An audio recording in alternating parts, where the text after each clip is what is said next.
What if the gods you worshipped weren't myths but memories? What if every legend of divine intervention, every tale of miraculous salvation, every story passed down through generations wasn't fiction, but a historical record of the day aliens saved humanity from extinction? For thousands of years we called them angels, spirits, and deities. We built temples in their honor and wrote scriptures about their divine power. But we were wrong about one thing: they weren't gods at all. They were just incredibly advanced beings who took pity on a primitive species teetering on the edge of oblivion. Now, after millennia of silence, they've returned, and humanity is no longer the helpless species they once knew. The galaxy is about to discover why humans don't stay grateful forever, and why our former saviors might have made the biggest mistake in cosmic history by teaching us to survive. The monitoring station on Titan had been silent for 3 days when the first ship appeared. Dr. Sarah Chen pressed her face against the observation deck's reinforced glass, watching as the massive vessel materialized from the void like a mountain emerging from fog. The ship was beautiful in a way that human engineering had never quite mastered, all flowing curves and organic surfaces that seemed to pulse with an inner light. It was also impossibly large, easily dwarfing the space stations that orbited Saturn like metal insects around a giant's head. "My God," whispered Commander Marcus Rodriguez, joining her at the window. "It's exactly like the cave paintings from Lascaux. The same curves, the same proportions." Sarah nodded, her throat tight with a mixture of awe and dread. After 2 decades of studying ancient human mythology and archaeological anomalies, she had theorized this day might come. But theory was a far cry from watching a kilometers-long alien vessel position itself between Saturn and its moons, with the casual grace of a whale surfacing in an ocean. "Alert all Earth stations," Rodriguez commanded, his voice carrying across the observation deck. "Priority Alpha. Tell them the benefactors have returned." The benefactors. That was what the academic community had dubbed them, after years of piecing together evidence scattered across human history. Every ancient civilization had stories about them, beings from the sky who arrived during humanity's darkest hours and pulled the species back from the brink. The flood myths weren't about water, they'd discovered, but about the asteroid that should have ended human civilization. The beings who warned Noah, Utnapishtim, and dozens of other legendary figures weren't gods. They were alien interventionists with technology beyond human comprehension. "Dr. Chen, called Lieutenant Torres from the communications array. We're receiving a transmission. It's in perfect English." Sarah felt her stomach drop. "Put it through the main speakers." The voice that filled the observation deck was melodious and warm, carrying an accent that somehow seemed familiar despite being utterly foreign. "Greetings, children of Earth. We are the keepers of the sacred trust, those you have remembered in your stories and songs. We have returned to check upon your progress and offer guidance as your species reaches toward the stars." The transmission paused, and Sarah could hear her own heartbeat in the sudden silence. "We request permission to establish communication with your leaders. We come in peace, as we did in ages past, to ensure the continued prosperity of your kind." Rodriguez looked at Sarah, his expression grim. "Guidance," he repeated. After 12,000 years of radio silence, they want to offer guidance. Sarah studied the alien ship through the observation window. More vessels were appearing now, smaller craft that nonetheless dwarfed Earth's largest space stations. They moved with perfect coordination, taking positions throughout Saturn's orbital space with military precision. "Sir," Torres called out, "we're getting reports from Mars Colony, the lunar stations, and the asteroid mining platforms. They're appearing everywhere. Hundreds of ships." The weight of the moment settled on Sarah's shoulders like a lead blanket. Humanity had spent centuries wondering if they were alone in the universe. They built radio telescopes, launched probes, and scanned the heavens for any sign of intelligent life. And all the while, that life had been watching them, waiting, remembering a debt they'd apparently never considered paid. "Commander," Sarah said quietly, "we need to contact Earth immediately. Not just the scientific community. Everyone. The world leaders, the military, the general population. Because I don't think these are the same beings who helped our ancestors." Rodriguez raised an eyebrow. "What do you mean?" Sarah pointed at the ships arranged in perfect formation around Saturn. "Look at their positioning. That's not the formation of visitors or diplomats. That's a blockade formation. And they're not just near Saturn. Torres said they're at Mars, Luna, and the asteroid belt. They're controlling our entire outer solar system." "Maybe they're just being cautious," Rodriguez suggested. but his tone suggested he didn't believe it himself. The benefactors who helped ancient humanity were described consistently across cultures as beings who appeared in times of crisis, provided aid, and then disappeared, Sarah continued. They never stayed. They never set up permanent presences. And they certainly never surrounded human territories with what looks like a military fleet. Another voice crackled through the communications system, this one from Earth Control. All stations, this is General Harrison at Uno Kuasa. We've established preliminary contact with the aliens. They're requesting a meeting with Earth's leadership at coordinates they've provided. A point in space between Earth and Mars. They want to discuss humanity's next phase of development. Sarah felt a chill run down her spine. Next phase of development sounded remarkably like the kind of language a zookeeper might use when discussing the relocation of animals to a different enclosure. Dr. Chen, Torres called out, the aliens are transmitting detailed information about themselves. Historical data, star charts, biological specifications. It's incredible. They're showing us exactly who they are and where they came from. The main display screen flickered to life, showing a three-dimensional map of the galaxy. Red dots appeared at various points, connected by flowing lines that traced the movement of the alien fleet across thousands of years and countless light years. They call themselves the Aurelians, Torres continued, reading from the data stream. According to this, they're members of something called the Galactic Stewardship Council. Their role is to guide younger species through the dangerous transition from planetary to interstellar civilization. Guide them how? Rodriguez asked. More data flowed across the screen. Images of dozens of worlds, species Sarah had never imagined, and vast space-based civilizations that spanned entire star systems. But as she studied the information more closely, a disturbing pattern emerged. Commander, she said, her voice barely above a whisper, look at the timeline. Every species they've guided has followed the same pattern. First contact, a period of technological advancement, and then integration into the council structure. Rodriguez leaned closer to the display. Integration meaning what? Sarah manipulated the controls, bringing up detailed information about several of the species, meaning they lose their independence. Their governments are dissolved and replaced with council-approved administrators. Their military forces are disbanded and incorporated into council fleets. Their populations are relocated to council-approved worlds to make room for more suitable inhabitants on their homeworlds. The observation deck fell silent, except for the hum of life support systems and the distant thrum of the station's rotating sections. They're not here to help us, Sarah concluded. They're here to domesticate us. Rodriguez activated the station's emergency protocols with grim efficiency. All hands, this is the commander. We are now at alert status red. Prepare for possible hostile action. Begin immediate data transmission to all Earth facilities. Everything we've learned, everything we're seeing. If they try to stop our communications, that tells us everything we need to know about their real intentions. Sarah watched the alien ships through the observation window, noting how they'd positioned themselves to control the major shipping lanes between the outer planets and Earth. It was a masterpiece of strategic positioning. They could cut off Earth's access to the resources of the outer system with minimal effort. Dr. Chen, Torres announced, we're receiving another transmission from the Aurelians. They're specifically asking to speak with you. Sarah felt every eye in the observation deck turned toward her. Me? Why me? According to their message, they've been monitoring human academic research into their previous visits. Your papers on divine intervention and archaeological evidence have apparently been of particular interest to them. Sarah's hands were shaking as she activated the communication panel.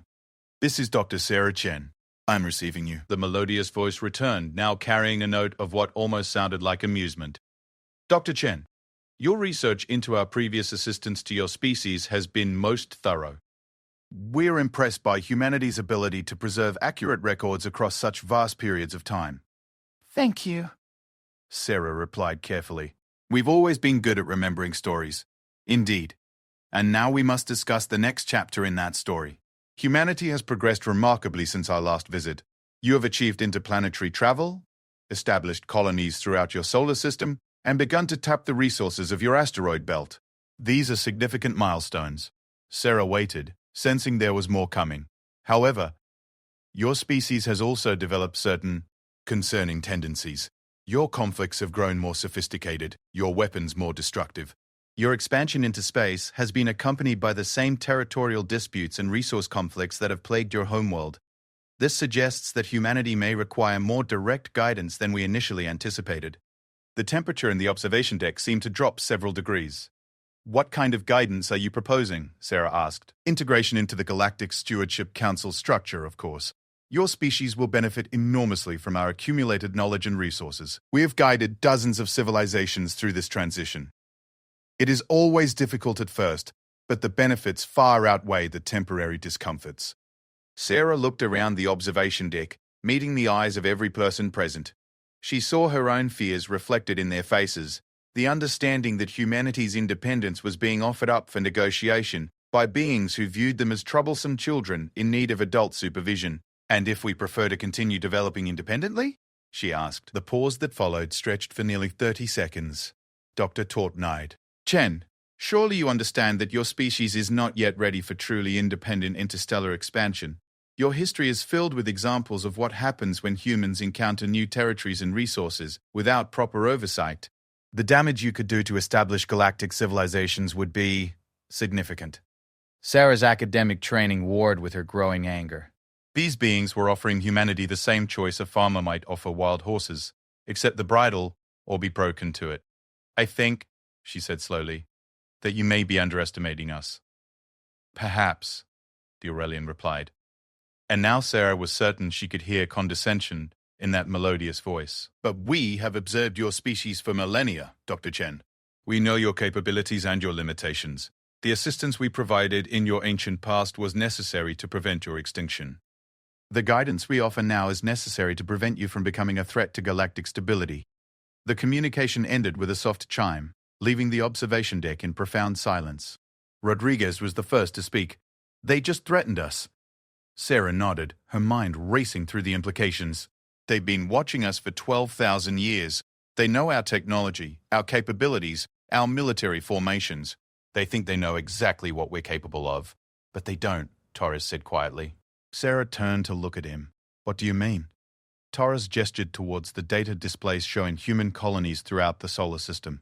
"They knew us 12,000 years ago when we were hunter-gatherers barely capable of agriculture. They've been watching us since then, but they've been watching from a distance. They think they understand us based on our history." "Go on," Rodriguez encouraged. "But they don't understand what we've become in the last century," Torres continued. "They don't understand what happened when we went from horses and sailing ships to nuclear weapons and spaceflight in less than 100 years. They're thinking of us as the same species they helped millennia ago." Sarah felt a spark of something that might have been hope. "They're preparing to manage a primitive species that just learned to leave its home planet. Instead," Rodriguez said grimly, "they're dealing with a species that has spent the last century learning how to fight wars in 3 dimensions, how to survive in the most hostile environments imaginable, and how to turn any available resource into a weapon if necessary." Sarah looked out at the alien fleet, seeing it with new eyes. The ships were magnificent, their technology clearly superior to anything humanity possessed. But they were arranged in formations designed to intimidate and control a planetary civilization. They weren't prepared for what humanity had actually become.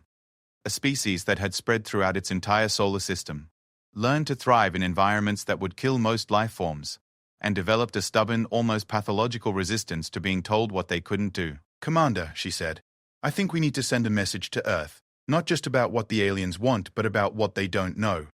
Rodriguez nodded. "What do you recommend?" Sarah watched one of the smaller Aurelian ships glide past the observation window, its hull gleaming with soft light. "I recommend we tell every human colony, every space station, every mining platform, and every research outpost in the solar system that humanity is about to receive a lesson in why you don't try to domesticate a species that has spent 12,000 years getting really good at surviving impossible odds." The monitoring station continued its orbit around Saturn, now carrying the weight of humanity's future in its databanks. In the distance, the Aurelian fleet maintained its positions, confident in their superior technology and their understanding of the species they had once saved from extinction. Neither the aliens nor the humans fully understood yet that the next phase of human development was about to begin, and it would be nothing like what the Galactic Stewardship Council had planned. The diplomatic vessel, Unity, approached the coordinates with the careful precision of a surgeon making the first incision. Captain Elena Vasquez kept her eyes fixed on the main display, where the alien construct waited like a crystalline flower blooming in a vacuum of space. The Aurelian meeting station was beautiful in the way that all their technology seemed to be: organic curves and flowing surfaces, that caught and reflected starlight in patterns that almost looked alive. "Captain," called her communications officer, "we're receiving docking instructions from the station. They're requesting that we allow their systems to guide us in." Vasquez considered this for a moment. Standard diplomatic protocol would be to accept the guidance, but standard diplomatic protocol had been written for meetings between human nations, not encounters with aliens who might be planning to absorb human civilization into their galactic empire. "Negative," she decided. "Acknowledge their instructions, but inform them we'll be using our own navigation systems. We appreciate their courtesy but prefer to maintain our operational independence." The bridge crew exchanged glances. It was a small act of defiance, but in the context of what they'd learnt about Aurelian intentions, every assertion of human autonomy carried weight. Ambassador Catherine Morrison emerged from her quarters as the Unity approached the docking bay. She was a formidable woman in her 60s who had spent her career negotiating with some of the most difficult leaders on Earth. Today, she would be representing not just Earth, but the entire human species in what might be the most important diplomatic meeting in history. "Captain, what's our status on the backup plan?" Morrison asked quietly. Vasquez glanced around the bridge before responding in an equally low voice. "All human colonies and stations have been briefed. If this goes badly, they'll know within minutes." Morrison nodded. The backup plan was simple in concept, terrifying in execution. If the Aurelians proved to be the threat they appeared to be, humanity would not go quietly into galactic servitude. Every human outpost, from the luxury hotels orbiting Earth to the mining platforms in the asteroid belt, had been quietly preparing for the possibility of asymmetric warfare on a scale never before imagined. The docking procedure completed with mechanical efficiency. As the airlock sealed and atmosphere equalized, Morrison felt the weight of millions of years of human evolution pressing down on her shoulders. Her species had clawed its way up from the African savanna to the edge of interstellar space. She would not be the ambassador who signed away that independence. The airlock opened to reveal a corridor that seemed to have been grown rather than built. The walls curved organically overhead, emanating a soft, warm light that made the space feel more like the interior of a living organism than a spacecraft. Two figures waited at the far end, tall, elegant beings whose appearance triggered something deep in human racial memory. The Aurelians were everything the ancient texts had described, nearly 3 meters tall, with elongated limbs, and features that struck the perfect balance between human and something indefinably other. Their skin held a faint luminescence and their eyes were large and expressive in faces that conveyed both wisdom and terrible age. They wore no clothing in any human sense, but their bodies were adorned with patterns that seemed to shift and flow like living tattoos. "Ambassador Morrison," the taller of the two said in that same melodious voice they'd heard at Saturn. "I am Keeper Ahanu, and this is Keeper Itzel. We are honored by your presence." Morrison bowed formally. "The honor is ours, Keeper Ahanu. Humanity is grateful for this opportunity to meet our ancient benefactors." As they walked through the corridors toward the meeting chamber, Morrison noted details that her briefings hadn't prepared her for. The station wasn't just advanced, it was vast. Through transparent walls, she caught glimpses of gardens that stretched for kilometers, populated by creatures and plants from dozens of worlds. Beings of various species moved through the corridors with the easy familiarity of long association. "This is beautiful," Morrison commented, gesturing toward a garden where crystalline trees grew alongside something that looked like moving liquid mercury. "Thank you," Keeper Itzel replied. "This station serves as a regional coordination center for our activities in this spiral arm. Representatives from 47 member species maintain permanent quarters here." The casual mention of 47 species under Aurelian control was clearly intended to demonstrate the scope of their galactic empire. Morrison filed the information away while maintaining her diplomatic smile. The meeting chamber was a sphere within the station, its walls transparent to space. Earth hung in the distance like a blue-white jewel, while Mars gleamed as a rust-colored dot slightly closer to their position. It was impossible to miss the symbolic implications. Humanity's two major worlds were clearly visible, a reminder of what was at stake. "Please, be comfortable," Keeper Ahanu said, gesturing towards seating that molded itself to accommodate human physiology. "We have much to discuss." Morrison took a seat while Captain Vasquez and her security detail arranged themselves nearby. The recording devices they'd brought were already documenting everything for transmission back to Earth. "We should begin," Keeper Itzel said, "by expressing our genuine admiration for humanity's progress. When we last provided direct assistance to your species, you had barely mastered agriculture. To see you now, established throughout your solar system and reaching toward other stars, fills us with something your language might translate as pride. We're grateful for the assistance your people provided in our past, Morrison replied carefully. Our archaeological and mythological records suggest that intervention was crucial to our survival. Indeed it was. Keeper Ahanu confirmed. Your species faced extinction from both natural disasters and your own aggressive tendencies. Our guidance helped you survive those early crises and develop the technologies necessary for planetary civilization. Morrison leaned forward slightly. And now you believe we need guidance again? The two keepers exchanged a look that carried millennia of shared experience. Ambassador Morrison, in our observations of developing species, we have identified a critical transition point. It occurs when a species achieves interplanetary capability, but has not yet learned to transcend their primitive competitive instincts. This is the most dangerous phase of development. Dangerous how? Morrison asked. Keeper Eidzel manipulated controls that Morrison couldn't see, and the transparent walls around them filled with images, worlds reduced to radioactive wastelands, space habitats torn apart by warfare, entire systems stripped of resources by species that had expanded beyond their ability to regulate themselves. Dangerous like this, Eidzel said quietly. These are the remains of civilizations that reached your current level of development but were not properly guided through the transition to galactic citizenship. Their competitive instincts, unchecked by wisdom, led to their destruction and, in several cases, the destruction of other established civilizations. Morrison studied the images of dead worlds while maintaining her diplomatic composure. And you believe humanity is at risk of following this path? Ambassador, Keeper Ahanu said gently, your species has been in space for less than one of your centuries, and you have already established territorial claims, resource extraction operations, and military installations throughout your solar system. Your colonial expansion follows the same patterns that led to the destruction of your own planetary environments and the conflicts between your various nations. The accusation was delivered with such kindness that it took Morrison a moment to recognize it as an indictment of human civilization itself.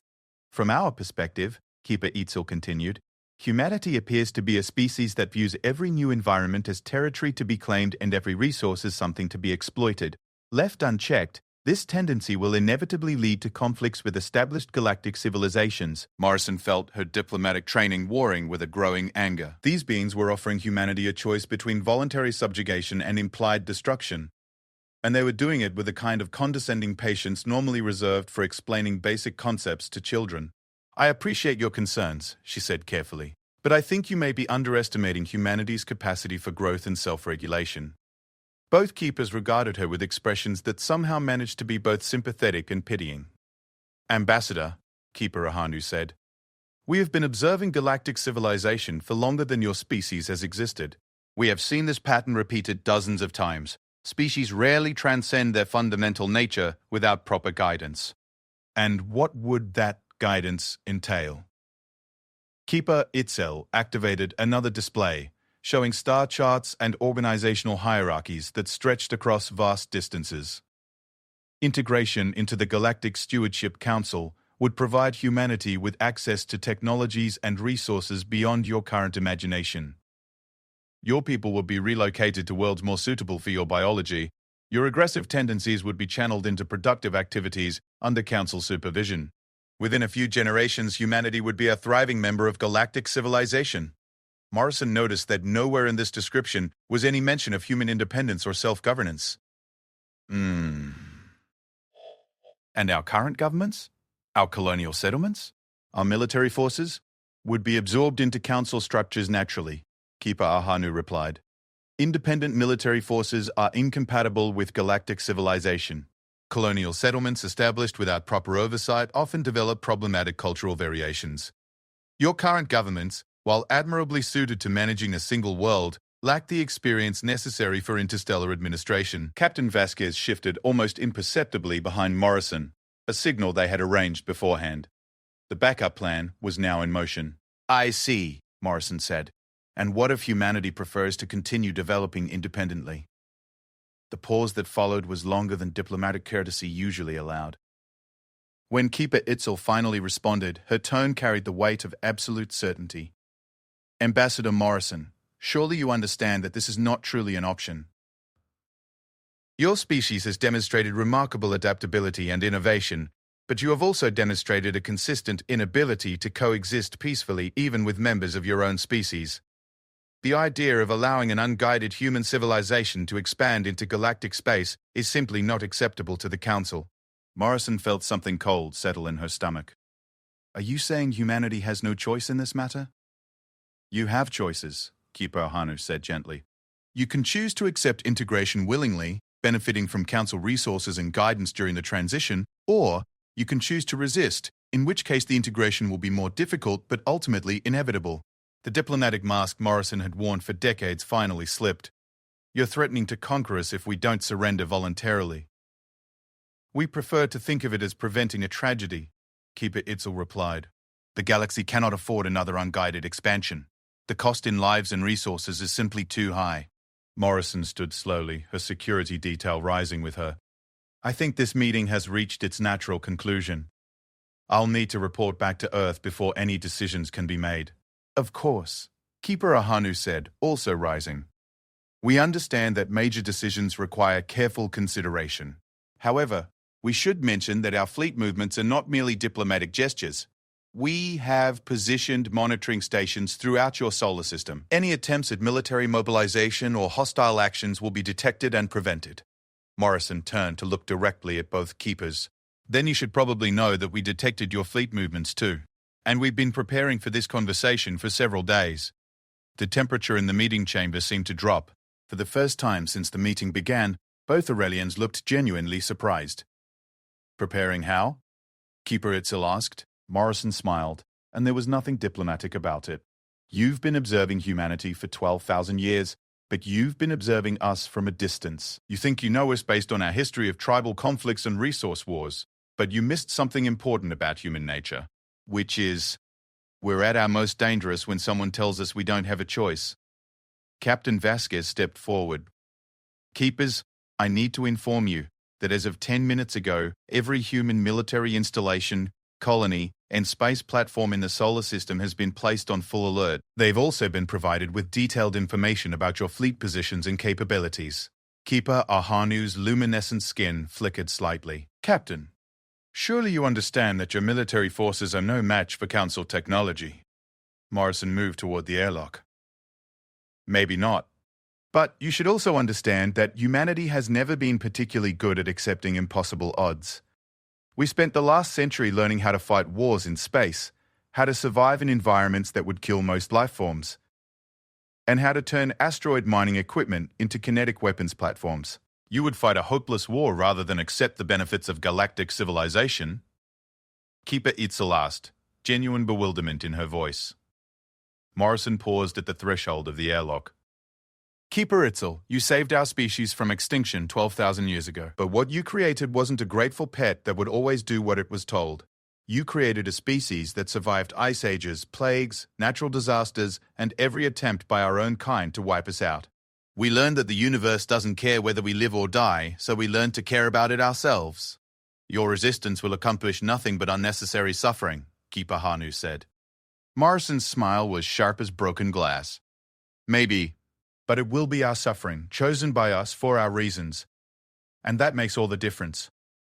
The airlock sealed behind the human delegation, leaving the two keepers alone in their beautiful chamber, with the growing realization that their careful plans for humanity's integration had just become infinitely more complicated. As the Unity detached from the Aurelian station and began its journey back to Earth, Morrison activated the ship's long-range communication system. This is Ambassador Morrison to all human stations and colonies. The diplomatic phase is over.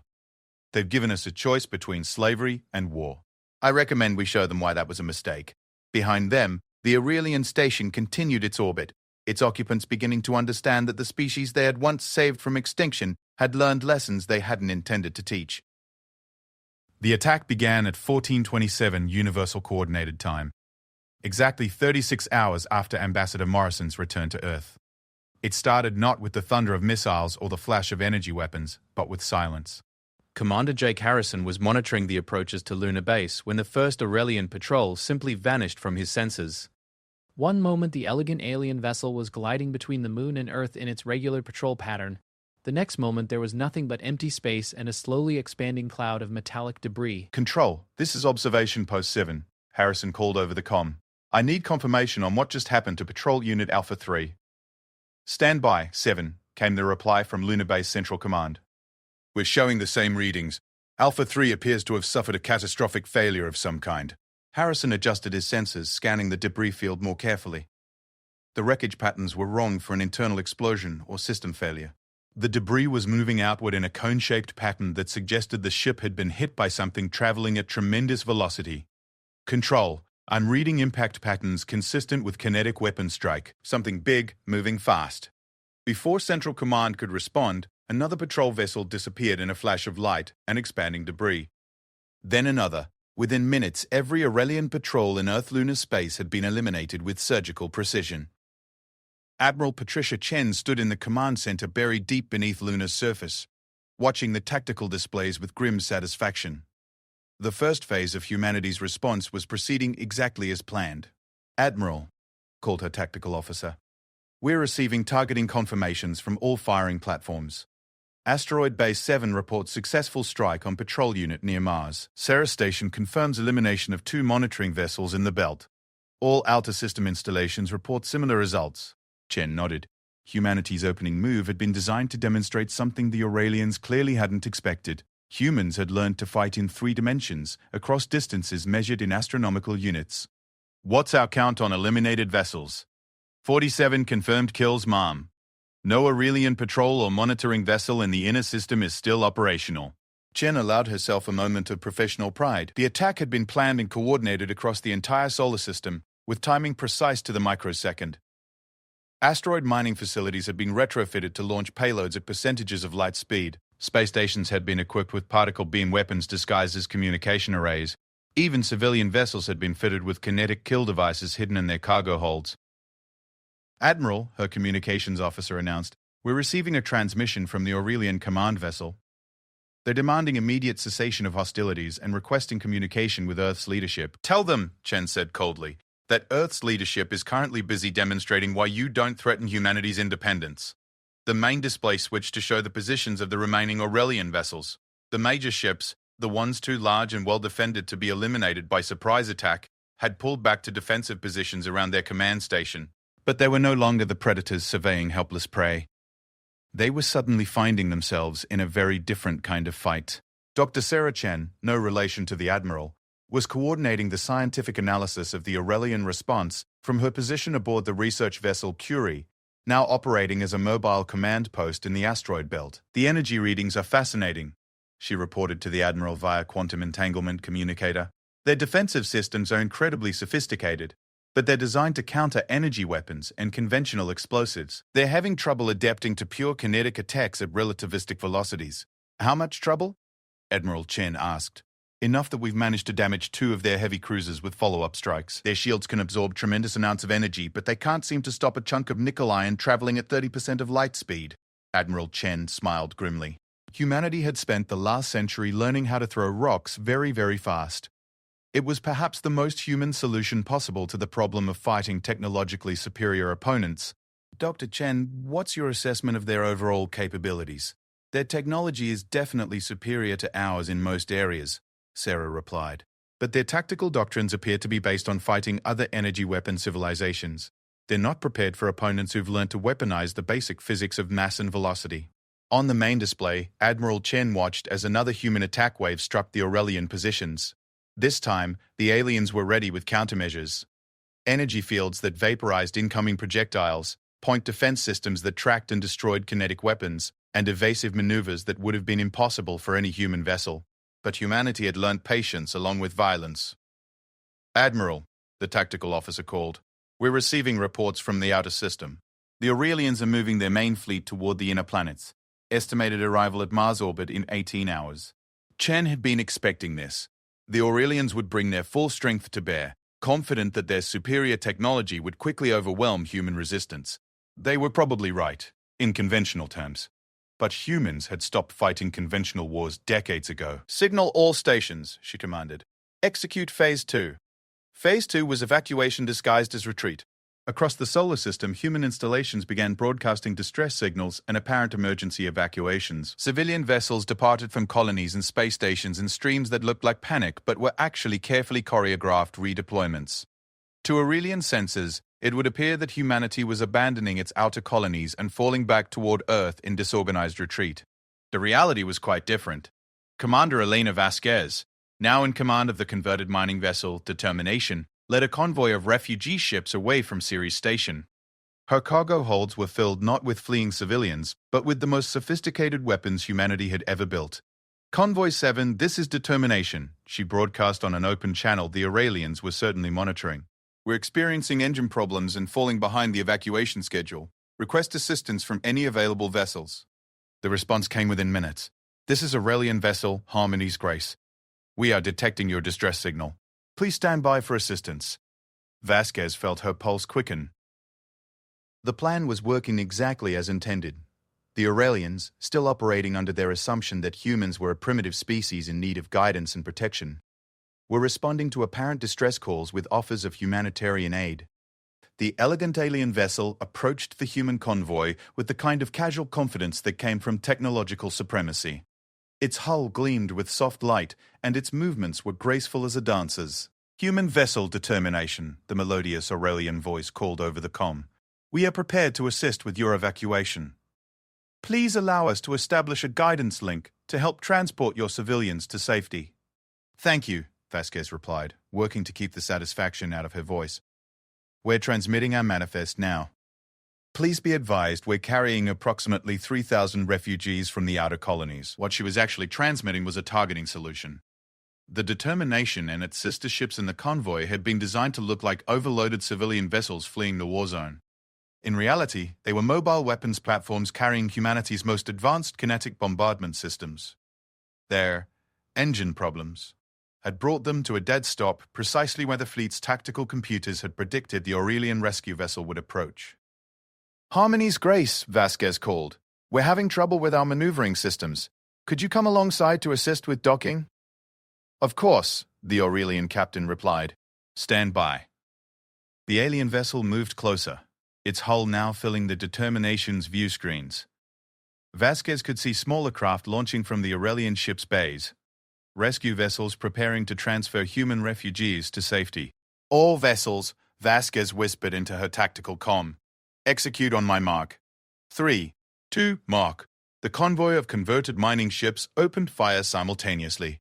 Instead of the energy weapons the Aurelians expected, they launched clouds of kinetic projectiles. Thousands of small, dense objects accelerated to tremendous velocities by electromagnetic launches. The Harmony's Grace had no defense against this type of attack. Its shields flared and collapsed under the impact of what amounted to a directed asteroid field moving at significant fractions of light speed. The beautiful alien vessel came apart like a flower disintegrating in a hurricane. Convoy 7 to all stations, Vasquez reported. Target eliminated. Proceeding to secondary engagement zone. Across the solar system, similar ambushes were playing out. Human vessels pretending to be civilian evacuees, mining platforms or disabled military craft, were revealing their true nature as the Aurelian fleet moved deeper into human-controlled space. Admiral Chen watched the tactical display with professional satisfaction. The alien fleet was advancing toward Earth, destroying what appeared to be token human resistance and responding to distress calls from fleeing civilians. They were walking into the largest trap in human history. Admiral, her intelligence officer reported, we're intercepting Aurelian communications. They're confident this will be concluded within days. Their estimates suggest human resistance will collapse once their main fleet reaches Earth orbit. Let them think that, Chen replied. How are our casualty figures? Surprisingly low. The Aurelians are going out of their way to avoid harming civilians. They're still treating this as a police action rather than a war. Chen felt a moment of something that might have been pity for their opponents. The Aurelians were trying to conquer humanity while still maintaining their self-image as benevolent protectors. They were handicapping themselves by attempting to conduct a war according to the rules of a humanitarian intervention. Admiral, the tactical officer announced. The main Aurelian fleet has entered Mars orbit. They're broadcasting surrender demands to all human installations. Chen activated the fleet-wide communication system. All stations, all vessels, all personnel. This is Admiral Chen. The enemy has moved into position. Their fleet is concentrated. Their attention is focused on what they believe is our last line of defense around Earth. They think they're about to accept humanity's surrender. She paused, looking around the command center at the faces of men and women who had spent their careers preparing for this moment. Instead, they're about to discover what happens when you corner a species that has spent 12,000 years learning that the universe is trying to kill them and they need to fight back harder than it fights them. The main display showed the positions of both fleets, the Aurelian vessels grouped in battle formation around Mars, and the scattered human forces apparently in full retreat toward Earth. What the display couldn't show were the weapons platforms humanity had been building in secret throughout the solar system for the past decade. Installations hidden in asteroids, buried on moons, and concealed within the seemingly innocent infrastructure of human space colonization. All platforms, Admiral Chen commanded. This is Fleet Command. You are authorized to reveal. Repeat, you are authorized to reveal. Throughout the solar system, human camouflage fell away like masks being removed at midnight. Asteroid mining facilities revealed themselves as fortress complexes armed with weapons that could crack moons. Scientific research stations shed their peaceful facades to expose military installations that had been decades in the building. And from Earth's moon, humanity's greatest secret finally showed itself to the galaxy. The lunar surface split open along carefully concealed seams, revealing the massive construction project that had been hidden beneath Lunar's crust for the past 20 years. A weapon so large it had required hollowing out significant portions of the moon's interior to build, powered by fusion reactors that drew their fuel from the solar wind itself. Target acquired, the Lunar Weapon Control Center reported. All Aurelian vessels in Mars orbit are within primary firing solution. Admiral Chen took a deep breath. Humanity was about to announce its presence to galactic civilization in terms that could not be misunderstood. You may fire when ready, she commanded. The beam that erupted from Luna's hidden weapon was invisible in vacuum but tracked by sensors throughout the solar system. It crossed the distance to Mars in minutes, striking the concentrated Aurelian fleet with the focused energy output of a small star. When the light faded, the Aurelian fleet that had come to pacify humanity was nothing but expanding clouds of plasma and debris. And in the silence that followed, every remaining Aurelian vessel in the solar system received the same message, broadcast on all frequencies in perfect Aurelian language. This is humanity. We decline your offer. The silence that followed humanity's devastating response lasted exactly 47 minutes. Then, every long-range sensor in the solar system began detecting something that made Admiral Chen's blood run cold. Reinforcements. They came through what appeared to be tears in space itself. Massive Aurelian vessels emerging from some kind of faster-than-light transportation system that humanity had never suspected existed. Within hours, the alien fleet that had taken humanity decades to destroy was replaced by one 10 times larger.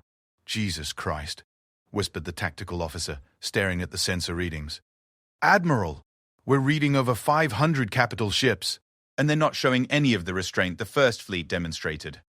Admiral Chen watched the tactical display as the new Aurelian fleet spread throughout the outer solar system with military efficiency that spoke of eons of experience in conquering resistant civilizations.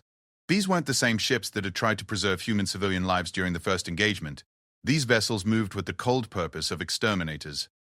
Dr. Chen, the Admiral called through the quantum communicator, what are you reading from the new arrivals? Sarah's voice came through tense with exhaustion and fear. They're different ships entirely. The First Fleet's weapons were designed for precision strikes and minimal collateral damage. These new vessels are equipped for sterilization operations. Admiral Chen felt the weight of her species' survival settling on her shoulders. How long do we have? Based on their current approach vectors, the first wave will reach Earth orbit in 36 hours. Admiral, their energy output readings suggest they have weapons capable of cracking planetary crusts. The command center fell silent, except for the hum of electronics and the distant vibration of Lunar Base's life support systems. Admiral Chen looked around at her staff. Men and women who had dedicated their lives to protecting humanity's expansion into space, now facing the possibility that they might be the generation that witnessed its extinction. Admiral, the communications officer announced, we're receiving a transmission from the new fleet. It's different from before. Put it through. The voice that filled the command center carried none of the melodious warmth of the previous Aurelian communications. It was cold, mechanical, and utterly without emotion. Humans of Sol System, you have demonstrated hostile capabilities inconsistent with pre-integration species parameters. Your civilization has been reclassified as a Level 7 extinction threat to galactic stability. By authority of the Galactic Stewardship Council Emergency Protocol 77 Alpha, your species is designated for immediate termination. The transmission paused, and Admiral Chen could feel the collective held breath of her entire command staff. You have demonstrated the capacity to threaten Council vessels and installations. This behavior cannot be tolerated. Your worlds will be sterilized. Your colonies will be eliminated. Your species will be removed from the galactic equation. There will be no negotiation. There will be no surrender accepted. You have chosen extinction through your actions. The transmission ended with the same mechanical finality with which it had begun. Admiral Chen was quiet for a long moment, absorbing the full implications of what they'd just heard. Finally, she activated the fleet-wide communication system. All stations, all vessels, all colonies. This is Admiral Chen with a fleet-wide briefing. The Aurelian Council has just informed us that humanity has been scheduled for extinction. Complete species elimination. No negotiation, no surrender, no mercy. She looked directly into the camera, knowing that her image was being transmitted to every human outpost in the solar system. 36 hours ago, we thought we were fighting for our independence. Now we're fighting for our survival. The enemy has made it clear that there is no middle ground, no compromise, no future for humanity except the one we make for ourselves.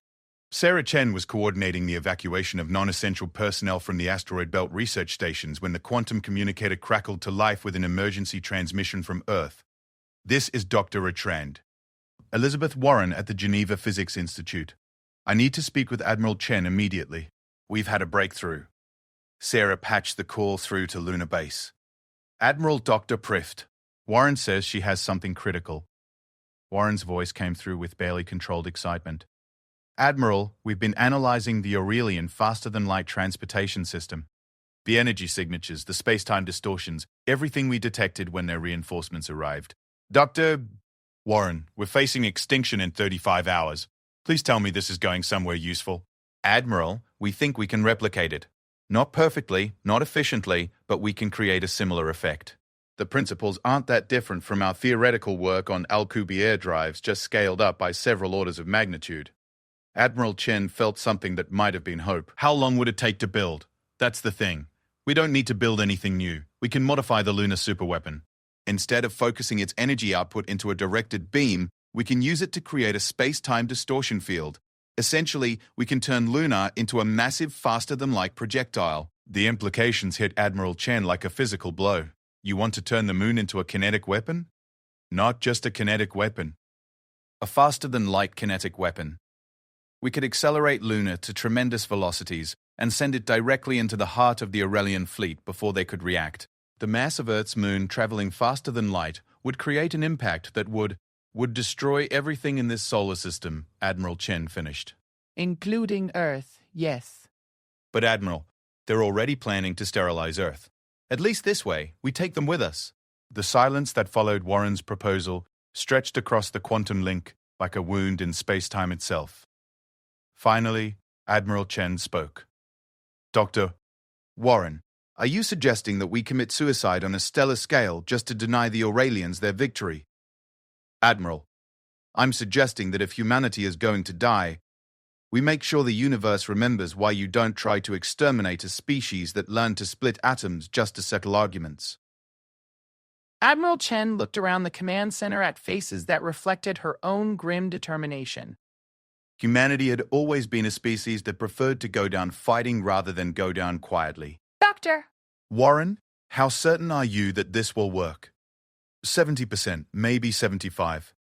The physics are solid, but we're basically building a doomsday device with a day and a half of preparation time. And if it doesn't work, then we die without taking them with us, and they move on to sterilize the next species that doesn't want to be absorbed into their galactic empire. Admiral Chen activated the Emergency Council protocol, connecting her with the leaders of every human government and colony in the solar system.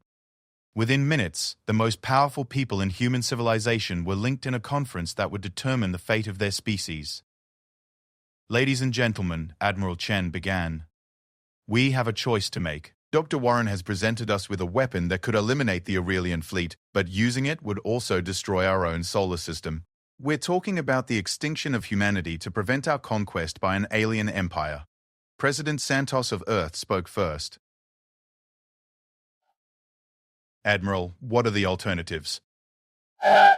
Surrender and extinction at Aurelian hands, or resistance and extinction by our own choice. Those appear to be our only options. Governor Liu from Mars Colony was next. Admiral, what happens to galactic civilization if we succeed in destroying this Aurelian fleet? It was Dr. Sarah Chen who answered. Based on what we've learned about their empire, this fleet represents a significant portion of their military capability in this region of the galaxy. Destroying it would send a message to every other species under Aurelian control that resistance is possible. And if other species follow our example? Sarah paused before answering. Then galactic civilization might finally learn that some species would rather die free than live as pets. The debate that followed was brief but intense. Representatives from every human colony weighed the choice between certain death under Aurelian sterilization and probable death in a gesture of defiance that might inspire other species to resist. In the end, the vote was unanimous. Admiral Chen opened a channel to Dr. Colin Warren. Doctor, you have authorization to proceed with the Lunar project. How long do you need? 18 hours to complete the modifications. Then we can fire whenever you give the order. And the evacuation? There's nowhere to evacuate to, Admiral. If this works, the energy release will sterilize everything within several light years. If it doesn't work, the Aurelians will do the job for us. Admiral Chen nodded grimly. Then we'd better make sure it works. The next 18 hours saw humanity accomplish the impossible. Working around the clock with desperate efficiency, human engineers converted the moon's hidden superweapon from a directed energy weapon into a space-time manipulation device that would have been considered fantasy just days before. Throughout the solar system, human colonies broadcast their final messages to Earth. Children recorded goodbye videos for relatives they would never see again. Scientists uploaded their research to data capsules that would be launched toward nearby star systems. Artists created final works that captured the essence of human civilization.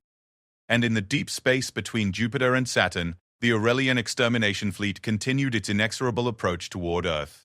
With 6 hours remaining before the alien fleet reached Earth orbit, Admiral Chen received a priority transmission from an unexpected source. Admiral, this is Captain Torres aboard the Deep Space Monitoring Station Vigilance. We're detecting something unusual in the outer system. Admiral Chen activated the communication link. Captain, unless it's directly relevant to our current situation, I don't have time. Admiral, it's ships. Hundreds of them. But they're not Aurelian. The tactical display shifted to show sensor readings from the outer solar system. Captain Torres was right. There were ships approaching from the direction of Alpha Centauri, vessels with design characteristics that didn't match anything in human or Aurelian databases. Admiral, Torres continued, we're receiving a transmission from the lead vessel. They're speaking in perfect English. Put them through. The voice that came through the communication system was recognizably alien but somehow familiar at the same time. Humans of Sol System, this is Fleet Commander Zeta 9 of the Centauri Liberation Front. We have been monitoring your conflict with the Aurelian oppressors. Admiral Chen felt her pulse quicken.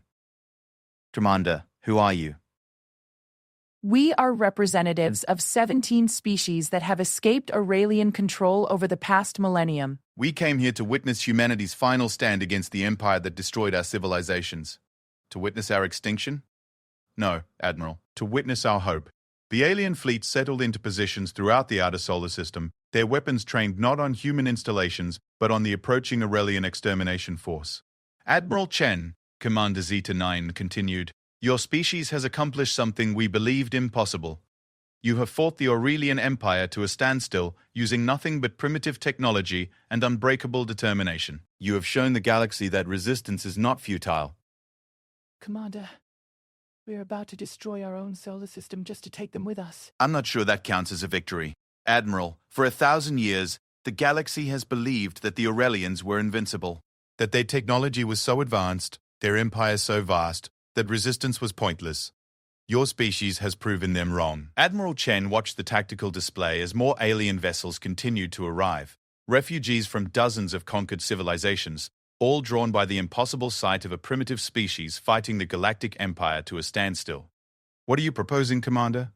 We are proposing that instead of destroying your solar system in a final gesture of defiance, you allow us to stand with you in the first battle of a galactic war for independence. Admiral Chen looked around her command center at faces that suddenly showed something they hadn't felt in days. Hope. Commander, are you saying you want to fight alongside humanity against the Aurelian Empire? Admiral, we're saying that after 1,000 years of hiding in the dark spaces between stars, humanity has given us a reason to believe we can win. With 3 hours remaining before the Aurelian fleet reached Earth orbit, the character of the conflict changed completely. What had been humanity's last stand became the opening battle of the largest rebellion in galactic history. And for the first time since the crisis began, Admiral Chen allowed herself to believe that her species might actually survive. The Battle of Seoul lasted 14 hours and changed the course of galactic civilization forever. Admiral Chen watched from Lunar Base's command center as the combined fleet of human vessels and alien refugees engaged the Aurelian extermination force in the space between Mars and Jupiter. The tactical display showed hundreds of ships locked in combat across a volume of space larger than most star systems. But what struck her most was not the scale of the battle, but its character. Admiral, reported her tactical officer, the Aurelian fleet is confused. Their formations are optimized for fighting energy weapon civilizations, but our allies are using kinetic weapons, plasma bombs, gravitational mines, and weapon systems we don't have classifications for. Doctor, Sarah Chen's voice crackled through the quantum communicator from her position aboard the Curie. Admiral, I'm getting fascinating readings from our alien allies. Each species appears to have developed completely different solutions to the problem of fighting Aurelian technology. It's like watching a dozen different evolutionary paths to warfare playing out simultaneously. Admiral Chen studied the battle data flowing across her screens. The Centauri Liberation Front hadn't just brought ships, they'd brought the accumulated military knowledge of 17 different species, each of which had learned harsh lessons about fighting technologically superior opponents. Dr. Chen, what's our casualty assessment? Surprisingly favorable. The Aurelians are having trouble adapting to asymmetric warfare on this scale. They're used to fighting species one at a time, with predictable technology and tactics. They're not prepared for coordinated attacks by multiple species using completely different approaches. Commander Zeta 9's voice joined the communication link. Admiral Chen, our strategic analysis indicates the Aurelian fleet is attempting to withdraw to a defensive position. They appear to be calling for additional reinforcements. Admiral Chen made a decision that would echo through galactic history. All vessels, this is Fleet Command. Do not allow the enemy to disengage. We may never get another chance like this. What followed was not so much a battle as a revelation. For the first time in over 1,000 years, the Aurelian Empire faced opponents who refused to fight by the established rules of galactic warfare. Human vessels used their kinetic weapons to shatter enemy shields. Then alien allies followed up with weapons that exploited entirely different physical principles. The elegant Aurelian ships, designed for combat against civilizations that followed predictable technological development paths, found themselves fighting enemies who had learned to weaponize everything from black hole physics to controlled quantum decoherence. Admiral, the communications officer announced, we're receiving a transmission from the Aurelian command vessel. They're requesting a ceasefire. Admiral Chen felt a moment of savage satisfaction. Put them through. The voice that came through the speakers was the same cold, mechanical tone that had announced humanity's death sentence.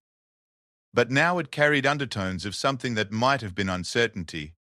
Human command vessel, this is Aurelian Fleet Prime. We request immediate cessation of hostilities to discuss terms. Admiral Chen looked around her command center, then at the tactical display showing the scattered remains of what had been the most powerful military force in the local galaxy. Aurelian Fleet Prime, this is Admiral Chen. I'm afraid we're not authorized to discuss terms. You'll need to speak with our political leadership. Your political leadership? The Galactic Liberation Council.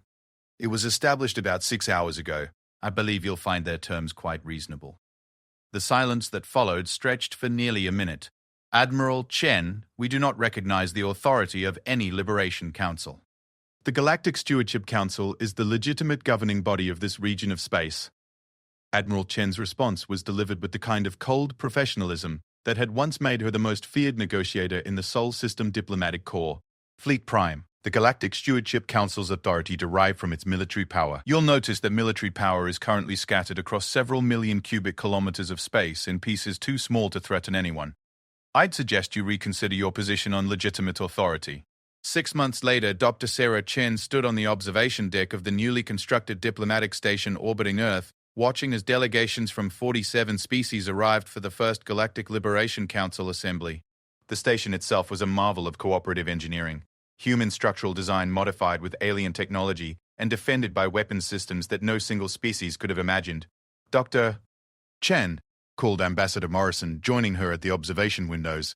The final vote count is in. The Galactic Liberation Charter has been ratified by unanimous consent.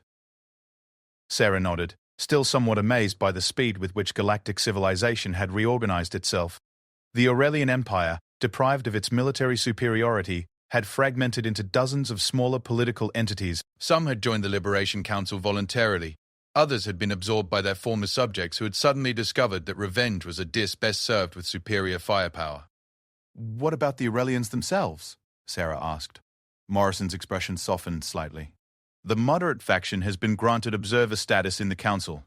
They've agreed to assist with the transition to the new governmental structure in exchange for protection from their former subjects. Turns out a lot of species held grudges about the whole forced integration thing." Sarah watched as another delegation ship approached the station. This one belonged to a species she'd never seen before, beings that looked like crystalline formations given mobility and consciousness. "Ambassador, how many species are we up to now?"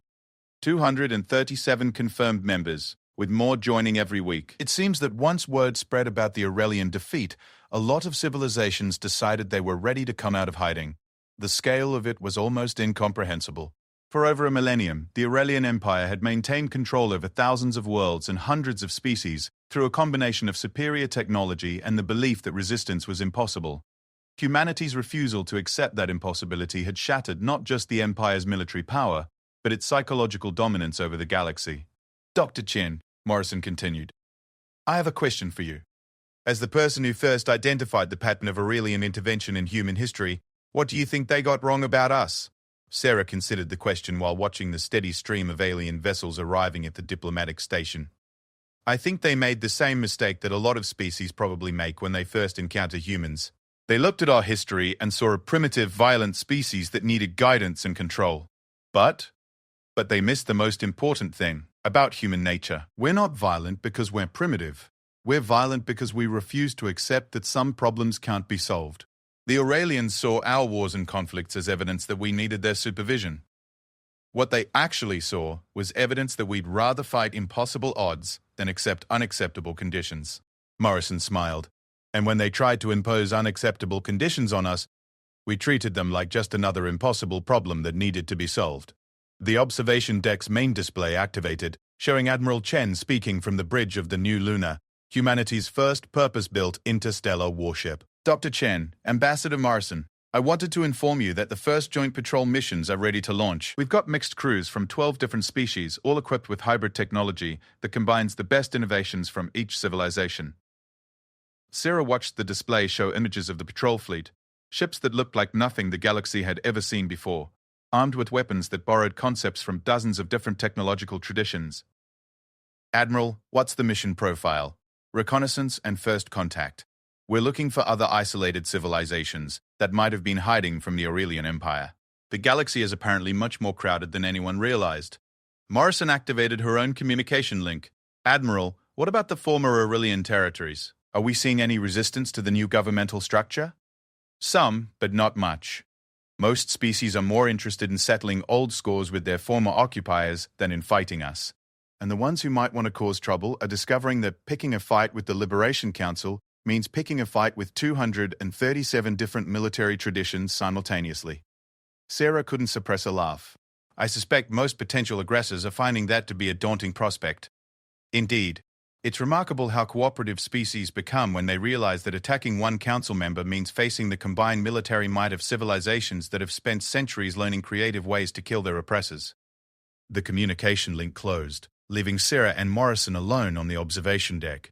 Through the transparent walls, they could see Earth in the distance, its blue-white surface now dotted with the lights of orbital installations and the traffic of vessels from across the galaxy. "Ambassador," Sarah said, "do you think the Aurelians were right about one thing? Are we dangerous to galactic civilization?" Morrison was quiet for a long moment, watching the bustling space traffic around Earth. "Chen, I think we're exactly as dangerous as we need to be. The galaxy spent 1,000 years under the control of species that believed might makes right and that advanced technology gives you the moral authority to control lesser civilizations. And now? Now the galaxy is controlled by a coalition of species that learned the hard way that nobody has the right to tell you how to live your life. I think that's a significant improvement. Sarah nodded, then activated her personal communication device. Commander Torres, this is Dr. Chen. What's the status on the deep space exploration missions? Torres's voice came through clearly. Dr. Chen, we've got 17 missions currently in progress, with mixed human and alien crews. We're finding inhabited systems everywhere we look. It turns out the galaxy is absolutely full of life. Most of it has just been hiding for the past millennium. Any signs of hostile civilizations? Nothing we can't handle.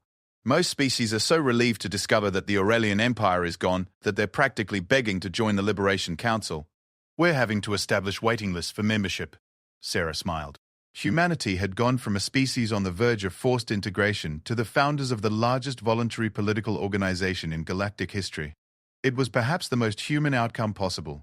They'd solved the problem of galactic tyranny by making it unprofitable and politically impossible. Dr. Chen, Morrison said, I have one more question for you. What do you think would have happened if the Aurelians had never intervened in human development 12,000 years ago? Sarah considered the question while watching the lights of dozens of alien civilizations moving through Earth's orbital space. I think we would have reached the stars eventually anyway. Humans don't give up easily, and we don't accept limitations well. But without their early intervention, we might have developed differently. Maybe we would have been less aggressive, less militaristic. Sarah shook her head. Ambassador, I don't think the Aurelians made us aggressive. I think they just gave us the tools to survive long enough to figure out how to be aggressive more effectively. And the galaxy is better for it? Sarah gestured toward the display showing the Liberation Council's growing membership, the peaceful integration of former enemy species, and the steady expansion of exploration missions into previously unknown regions of space. The galaxy spent 1,000 years under the rule of beings who believed that advanced technology gave them the right to control everyone else's destiny. Now it's governed by a coalition of species that have learned that the most advanced technology in the universe is the one that teaches you to survive impossible odds and still maintain your dignity. Morrison smiled. And if some future species decides they want to establish another galactic empire? Sarah's expression hardened slightly. Then they'll discover that the galaxy is now full of civilizations that have learned from humanity's example. They'll find out that declaring war on free species is a very different proposition than conquering subjects of an empire. As if summoned by her words, the display activated again, showing Admiral Chen addressing the Liberation Council Assembly. Representatives of the Free Galaxy, the Admiral announced. I'm pleased to report that our exploration missions have made contact with 14 new civilizations this month. All have requested immediate membership in the Liberation Council. The Assembly Hall erupted in cheers from dozens of species. Additionally, Admiral Chen continued, our deep space monitoring stations had detected no signs of organized military threats in any explored region. It appears that the galaxy is entering an unprecedented era of peace and voluntary cooperation. Sarah watched the celebration and felt a deep satisfaction. Humanity had been saved from extinction 12,000 years ago by aliens who wanted to guide their development.